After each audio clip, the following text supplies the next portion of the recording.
Chicos, lo siento, se me cortó en el video, pero necesitas silicona, pintura si le quieres poner, un potecito y otro potecito, un potecito con agua y otro con la silicona y todo. Así me está quedando mi slime. Está muy chicle. Creo que ya es hora de agarrarlo con la mano. Ay, chicos, está súper rico. Pero se pega mucho, chicos. Chicos, me quedé embarrada. Listo. Y si se les pega, pónganle agua.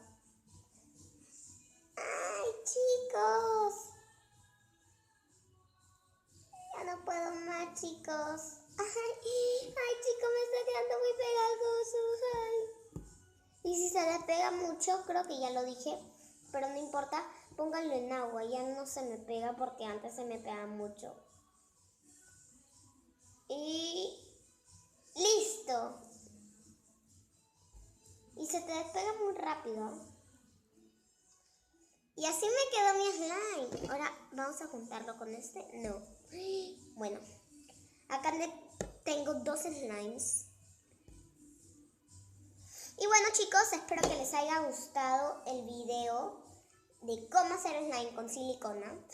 Y en 5 minutos les voy a hacer otro slime, pero con otro color.